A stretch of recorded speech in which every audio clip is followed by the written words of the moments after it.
Hi friends, good morning. Suryakumar Yadav తన T20 captaincy పదవికి రాజీనామా చేయబోతున్నాడు. ఎందుకంటే అందరికీ తెలిసిందే, ఇతను చాలా కాలంగా ఫామ్ లెమ్తో బాధపడుతున్నాడు. రీసెంట్గా జరిగిన టీ20 సిరీస్లో సౌత్ ఆఫ్రికా మీద 4 మ్యాచ్లు ఆడితే 4 మ్యాచ్ల్లో ఫెయిల్ అయ్యాడు. సో అతను వరల్డ్ కప్ రాబోతుంది. వరల్డ్ కప్లో బాగా పర్ఫామ్ చేయాలంటే కెప్టెన్సీ ఒత్తిడితో ఉన్నాడు కాబట్టి అతను బాగా పర్ఫామ్ చేయడానికి కెప్టెన్సీ వదులుకోవడానికి నిర్ణయించుకున్నాడు. కాకపోతే ఇది వరల్డ్ కప్ కంప్లీట్ అయిన తర్వాత అతను కెప్టెన్కి రాజీనామా చేయాలి ప్రకటించాడు. సో ఈరోజే మనకి వరల్డ్ కప్ సంబంధించిన టీంని కూడా బీసీసీఐ అనౌన్స్ చేసింది.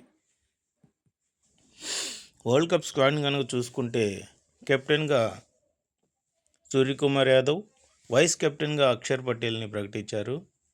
గాయం కారణంగా శుభ్మన్ గిల్కి చోటు ఇవ్వలేదు.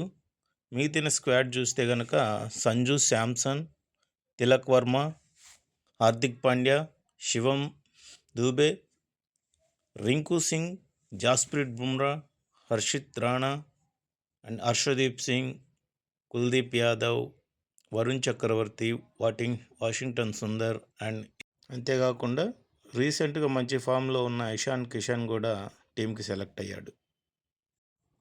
Thank you friends. ఇండియా టీంకి విషెస్ చెప్దాం. బాయ్.